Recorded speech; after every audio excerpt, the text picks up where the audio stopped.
Hello everyone. आज हम बात करने वाले हैं पॉलिटी की PYQ जो कई एग्जामों में पूछा जा चुका है और आने वाले एग्जाम के दृष्टिकोण से काफ़ी महत्वपूर्ण साबित हो सकता है।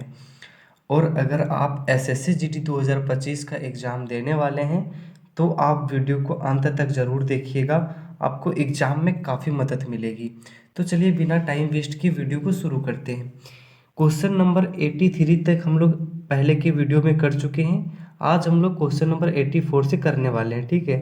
तो क्वेश्चन नंबर 84 में दिया गया है कि निम्नलिखित में से कौन सा मूल अधिकार विदेशी नागरिकों को प्राप्त नहीं है। ऑप्शन ए विधि के समझ समानता, ऑप्शन बी अभिव्यक्ति की स्वतंत्रता का अधिकार, ऑप्शन सी प्राण एवं दैहिक स्वतंत्रता का अधिकार, ऑप्शन डी शोषण के विरुद्ध अधिकार। तो इसका राइट आंसर हो जाएगा ऑप्शन नंबर बी अभिव्यक्ति की स्वतंत्रता का अधिकार। अगला प्रश्न में दिया गया है क्वेश्चन नंबर 85, भारत के संविधान के अंतर्गत कौन सा अनुच्छेद कारखानों में बालकों का नियोजन का प्रतिषेध करता है। ऑप्शन ए अनुच्छेद 19, ऑप्शन बी अनुच्छेद 17, ऑप्शन सी अनुच्छेद 23, ऑप्शन बी अनुच्छेद 24। तो इसका राइट आंसर हो जाएगा ऑप्शन नंबर डी अनुच्छेद 24। अगला प्रश्न में दिया गया है कि भारतीय संविधान में सम्मिलित नीति निर्देशक तत्व की प्रेरणा हमें किस संविधान से मिली है। जो DPSP है कौन से देश से लिया गया है। Option A Australia, option B America, option C France, option D Ireland. तो इसका राइट आंसर हो जाएगा ऑप्शन डी आयरलैंड। अगला प्रश्न में दिया गया है कि भारतीय संविधान का कौन सा अनुच्छेद भारत की विदेश नीति से संबंधित है। ऑप्शन ए अनुच्छेद 380, ऑप्शन बी अनुच्छेद 312, ऑप्शन सी अनुच्छेद 60, ऑप्शन डी अनुच्छेद 51।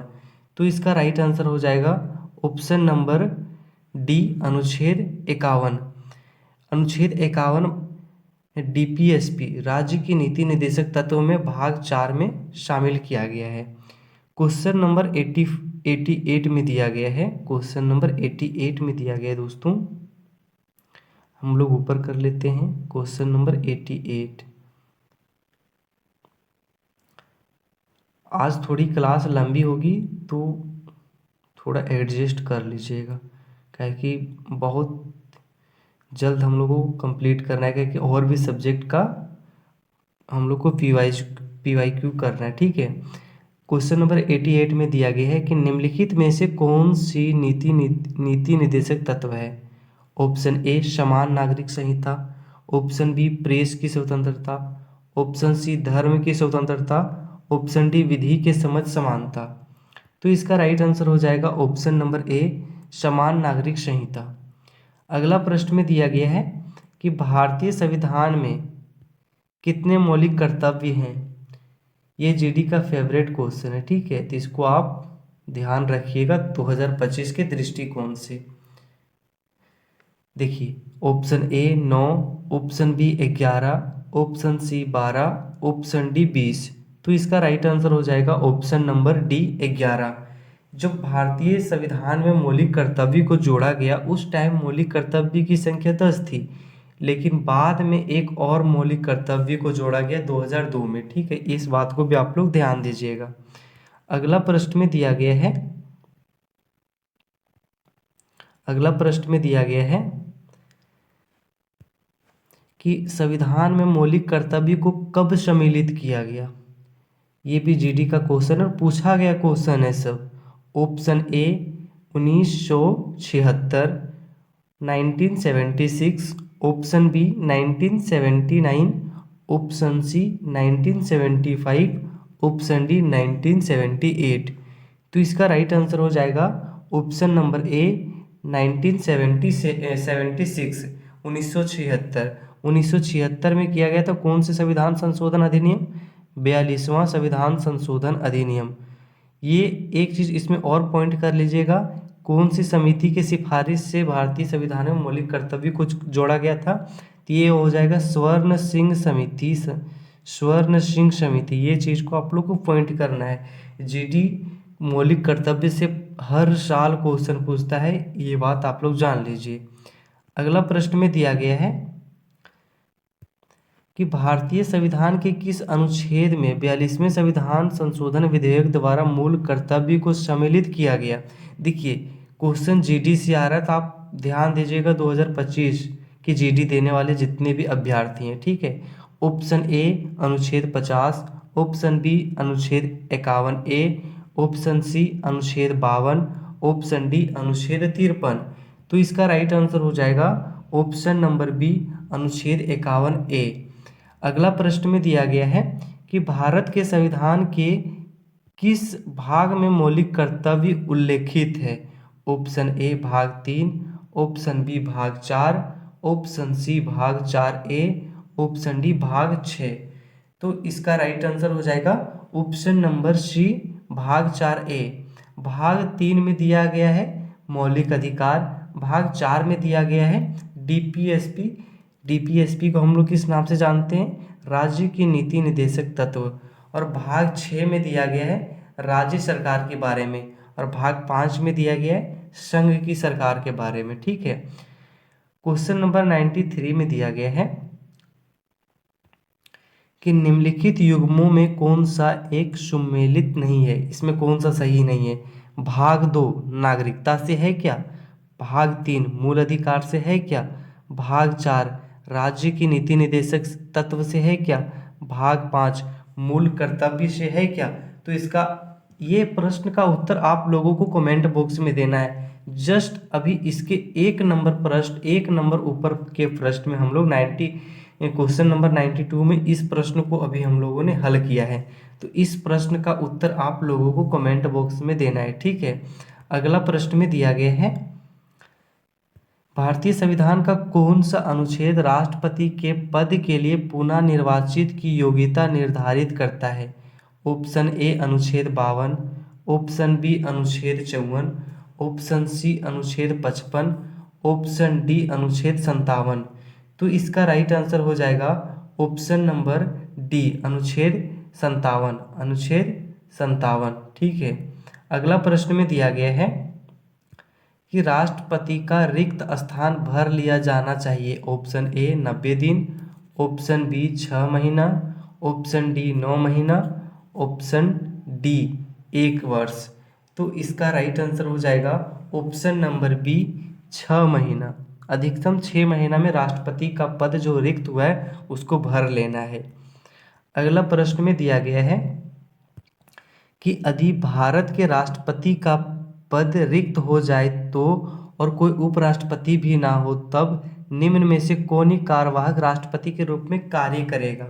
ऑप्शन ए राज्यसभा का उपसभापति, ऑप्शन बी भारत का महान्यायवादी, ऑप्शन सी लोकसभा का अध्यक्ष, ऑप्शन डी सर्वोच्च न्यायालय का मुख्य न्यायाधीश। तो इसका राइट आंसर हो जाएगा सर्वोच्च न्यायालय का मुख्य न्यायाधीश, ऑप्शन नंबर डी सर्वोच्च न्यायालय का मुख्य न्यायाधीश। देखिए इसमें हम लोग थोड़ा जानकारी लेते हैं कि जब राष्ट्रपति का किसी कारणवश पद रिक्त हो जाता है तो उसकी जो कार्यवाहक राष्ट्रपति के रूप में कार्य करते हैं वो सबसे पहले उपराष्ट्रपति को जाता है। अगर उपराष्ट्रपति भी पद पे नहीं है मान लीजिए, तो वहाँ सर्वोच्च न्यायालय के मुख्य न्यायाधीश को ट्रांसफर होके उसको कार्यवाहक राष्ट्रपति के रूप में बनाया जाता है। इस बात को आप लोग ध्यान दीजिएगा। क्वेश्चन नंबर 97 में दिया गया है कि संविधान के किस अनुच्छेद के अंतर्गत भारत के राष्ट्रपति को अध्यादेश जारी करने की शक्ति प्रदान की गई है। ऑप्शन ए अनुच्छेद 360, ऑप्शन बी अनुच्छेद 123, ऑप्शन सी अनुच्छेद 200, ऑप्शन डी अनुच्छेद 356। तो इसका राइट आंसर हो जाएगा ऑप्शन नंबर बी अनुच्छेद 123। अगला प्रश्न में दिया गया है क्वेश्चन नंबर 98, राष्ट्रपति पर महाभियोग का आरोप संसद के किस सदन द्वारा लाया जा सकता है। Option A Lok Sabha, option B Rajya Sabha, option C संसद के किसी भी सदन द्वारा, ऑप्शन डी उपयुक्त में से कोई नहीं। तो इसका राइट आंसर हो जाएगा संसद के किसी भी सदन में, लोकसभा हो या राज्यसभा हो, ये दोनों सदन में से किसी में भी लाया जा सकता है। अगर उपराष्ट्रपति को पद से हटाना है तो सिर्फ राज्यसभा है यहीं से मतलब संसद में विधेयक लाना पड़ेगा, राज्यसभा से फिर लोकसभा में जाएगा। क्वेश्चन नंबर 99 में दिया गया है, क्वेश्चन नंबर 99,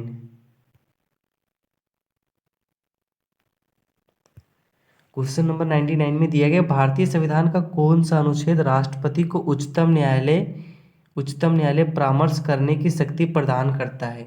ऑप्शन ए अनुच्छेद 129, ऑप्शन बी अनुच्छेद 132, ऑप्शन सी अनुच्छेद 143, ऑप्शन डी अनुच्छेद 32। तो इसका राइट आंसर हो जाएगा ऑप्शन नंबर सी अनुच्छेद 143। अगला प्रश्न में दिया गया है क्वेश्चन नंबर 100, निम्नलिखित में से राष्ट्रपति किसकी नियुक्ति करता है? ऑप्शन ए भारत के महान्यायवादी, ऑप्शन बी नियंत्रक एवं महालेखा परीक्षक, ऑप्शन सी एक राज्य का राज्यपाल, ऑप्शन डी उपयुक्त में सभी। तो इसका राइट आंसर हो जाएगा उपयुक्त सभी। ये सभी लोगों को नियुक्त करते हैं राष्ट्रपति। अगला प्रश्न में दिया गया है,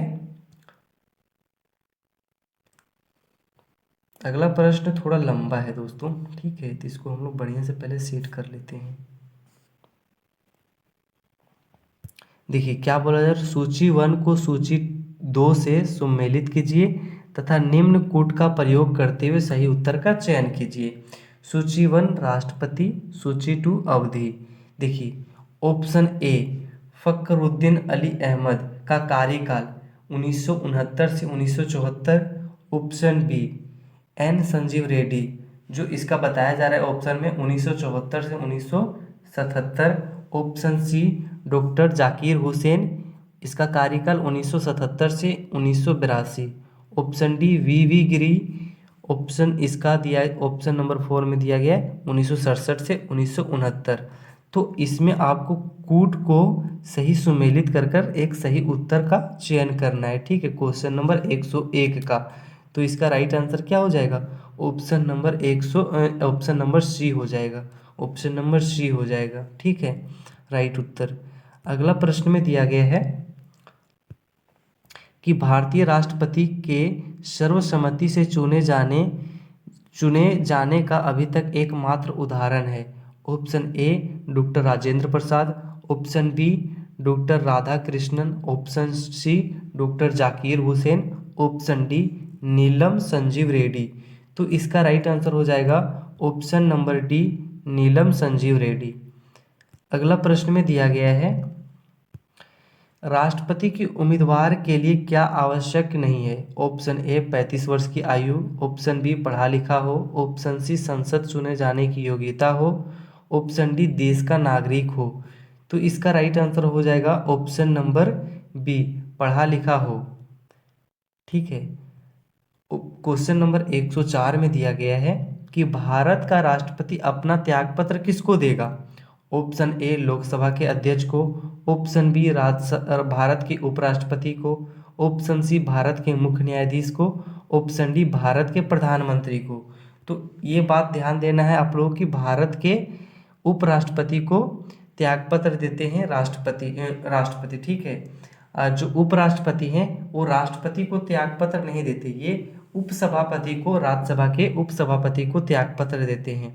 मान लीजिए ऑप्शन चेंज करके यहाँ लिख दिया जाए कि राष्ट्रपति का जो है वो त्यागपत्र किसको देते हैं, और भारत के उपराष्ट्रपति के जगह राज्यसभा का सभापति भी लिखा जाएगा तो वो भी राइट आंसर हो जाएगा, क्योंकि उपराष्ट्रपति जो होते हैं वो राज्यसभा के पदेन सभापति होते हैं। इस बात को भी आप लोगों को ध्यान देना है। क्वेश्चन नंबर 105 में दिया गया है कि भारतीय संविधान के किस अनुच्छेद के तहत राष्ट्रपति पर महाभियोग चलाया जा सकता है? ऑप्शन ए अनुच्छेद 356, ऑप्शन बी अनुच्छेद 75, ऑप्शन सी अनुच्छेद 76 के द्वारा, ऑप्शन डी अनुच्छेद 61 के द्वारा। तो इसका राइट आंसर हो जाएगा ऑप्शन नंबर डी अनुच्छेद 61 के द्वारा। अगला प्रश्न में दिया गया है कि राज्यसभा का सभापति कौन होता है? ऑप्शन ए राष्ट्रपति, ऑप्शन बी उपराष्ट्रपति, ऑप्शन सी प्रधानमंत्री, ऑप्शन डी लोकसभा के अध्यक्ष। इस प्रश्न का उत्तर आप लोगों को पता होना चाहिए, क्योंकि अभी हम लोगों ने देखा कि राज्यसभा का सभापति कौन होता है। राज्यसभा का सभापति भारत के उपराष्ट्रपति होते हैं। जो भारत के उपराष्ट्रपति होते हैं वो खुद बाय खुद राज्यसभा के सभापति बन जाते हैं, जिसको हम लोग कैसे बोलते हैं, भारत के उपराष्ट्रपति राज्यसभा के पदेन सभापति होते हैं। तो इसका राइट आंसर क्या हो जाएगा, ऑप्शन नंबर बी हो जाएगा। ठीक है, बस क्वेश्चन नंबर 107 से हम लोग कल अगले वीडियो में देखेंगे। आज के लिए बस इतना ही। Thank you. आपको वीडियो अच्छा लगा तो वीडियो को लाइक करिएगा और चैनल पे नए तो चैनल को सब्सक्राइब कीजिएगा। ठीक है, थैंक यू। मिलते हैं अगले वीडियो में।